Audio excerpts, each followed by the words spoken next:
हमें उम्मीद है कि ये नहीं करेंगे। अगर किया तो हम इसको हाई कोर्ट में चैलेंज करेंगे, जिस तरह आज हाई कोर्ट में रिट पिटीशन फाइल की है। कल तक ये कहते थे जज मुतासिब है, और ग्राउंड भी सिर्फ ये होती है कि जज के मुतासिब या बायस होने की हद तक उसका ग्राउंड था, उसके अलावा कोई ग्राउंड नहीं हो सकता। आज उन्होंने अपने आर्गूमेंट्स में खुद ही कह दिया जज बायस नहीं है। जब जज बायस नहीं है तो किसी आर्डर से अगर आप एग्रीव्ड हैं तो वो इस इलेक्शन कमीशन ना एपेलेट अथॉरिटी है ना रिवीनल अथॉरिटी है कि आप इसके पास फिर आए किस लिए हैं। यहाँ तो आपका आना ही नहीं बनता है, इसलिए इनका मेरा ख्याल है केस डिसमिस होना चाहिए। बाकी अगर इलेक्शन कमीशन ने इंसाफ किया, न किया तो बहुत सारी गैर कानूनी आर्डर और भी मौजूद हैं इनके, ये भी हम चैलेंज कर देंगे। शुएब सिंह साहब, आपने दावा किया था कि अगर कोई बंदा आपका ओपोनेंट जो है तारिक फजल चौधरी वो मस्जिद में आ जाए, फॉर्म 45-47 जो वो दिखा दे तो वो बैठ जाएगा, लेकिन कल परसों उन्होंने इधर आके हल्फन कहा है कि मैंने रिगिंग नहीं की और मैं हकीकी तौर पर जीता हूँ, वो हलफ उठा गया। इस वाले से आपके सामने अगर हलफ उठा गया है तो उनको कहो मेरे साथ बैठ जाए, आ जाए मेरे सामने, चले जाएं। अभी चलते हैं फैसल मस्जिद, आज ही चल के नमाज़ पढ़ते हैं, उनको कहें आ जाएं, या आज ही जुमरा असर की नमाज़ उधर पढ़ते हैं, आएँ उधर हल्फ ले ले, मैं पिटीशन वापस ले लूँगा उनके।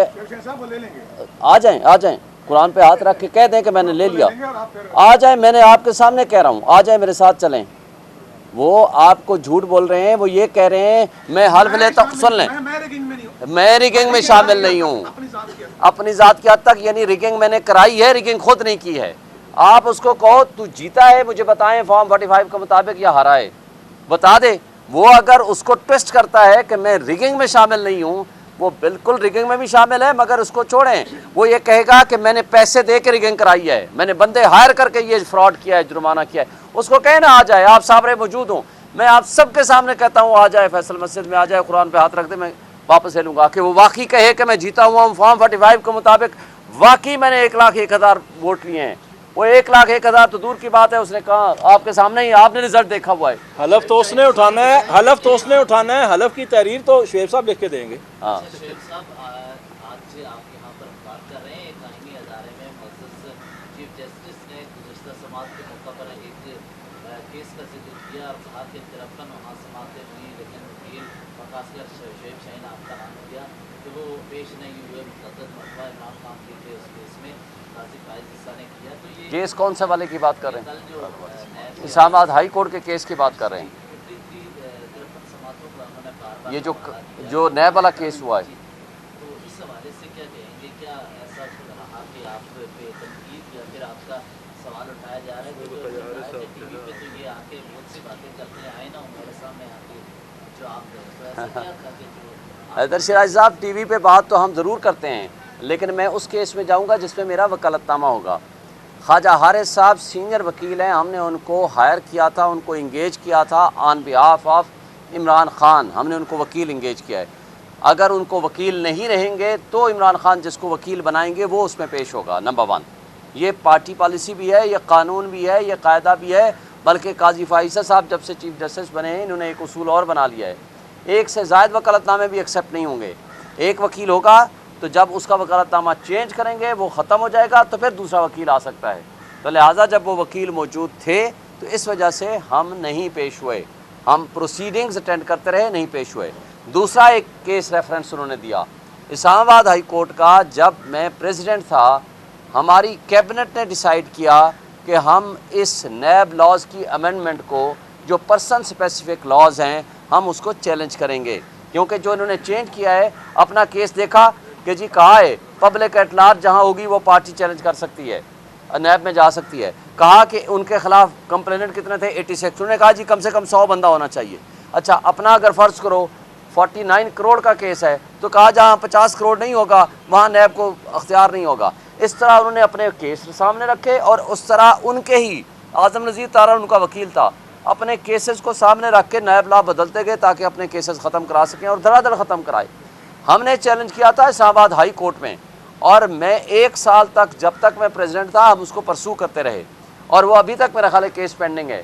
लेकिन चूँकि इस दौरान सुप्रीम कोर्ट का फैसला आ गया तो वो प्रैक्टिकली इनफ्रक्चस हो गया, क्योंकि सुप्रीम कोर्ट के फाइनल ने अथॉरिटी होनी होती है, ओवर राइडिंग इफेक्ट होना होता है। और दूसरी बात, मेरा 1 साल का मैं प्रेसिडेंट था, दूसरे साल दूसरे प्रेसिडेंट आ जाते हैं, अब ये तीसरे प्रेसिडेंट आ चुके हैं, उसकी डिस्क्रिशन है उनकी कैबिनेट की। चाहें तो उस केस को कंटिन्यू करें, चाहें तो उसको वापस ले लें।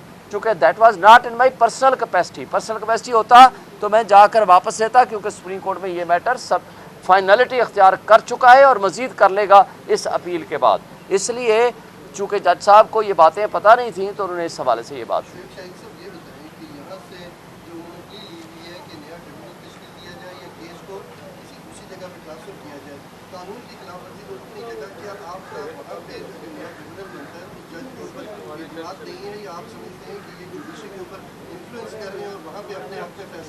देखें, मसला ये है कि एक जज अपॉइंट कर दिया after consultation with the chief justice of Islamabad high court, उसके ऊपर उसने कॉग्निजेंस ले ली। उसका कसूर सिर्फ इतना है कि उसने कह दिया फॉर्म 45 ले आओ। अब फॉर्म 45 जब आप नहीं लाएंगे तो आपके खिलाफ तो फिर एक्शन होगा। अब आप फॉर्म 45 भी नहीं देना चाहते, अपना आप जवाब भी नहीं जमा कराना चाहते, आप अपना एफिडेविट भी नहीं जमा कराना चाहते, तो फिर किस कानून के तहत आप MNA बने बैठे हैं? वो भाई झूठे जाली MNA अगर बने बैठे हो तो लाएं ना, आप डिफेंड करें। तो आप उस जज से जब एक दफ़ा बेंच कॉन्स्टिट्यूट हो जाए, एक बात बता दूं, बहुत स्ट्रॉन्ग रीजंस चाहिए उससे ट्रांसफ़र करने के लिए। इसके लिए कई केसेस हैं। जस्टिस शौकत का केस है 1971 का, उसके बाद अकरम का केस है PLD 89 का, उसके बाद नवाज शरीफ का केस है, परवेज़ मुशर्रफ का केस है, आज मैंने आर्गू किया है। परवेज़ मुशर्रफ के केस के अलावा पिछले साल आपको याद होगा जस्टिस बंदियाल का केस है, आबिद जुबैरी का केस है। बंदियाल साहब को कहा गया आप ना सुने, उन्होंने 5 मेंबर बेंच ने बड़ी डिटेल रीजनिंग के साथ ये फैसला दिया। जस्टिस जवाद ख्वाजा का केस है इंडिपेंडेंट मीडिया कॉरपोरेशन के नाम से।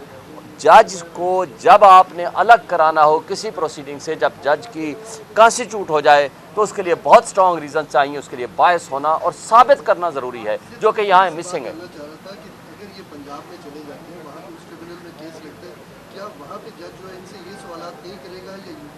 देखें, पहली बात तो यह है कि ये डिले करना चाहते हैं।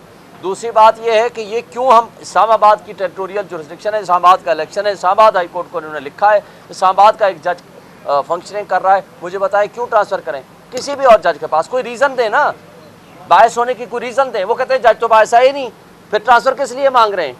तो ये इसका मतलब है बेईमानी उनकी है जो यहाँ एप्लीकेशन लेकर आए हुए हैं। Thank you.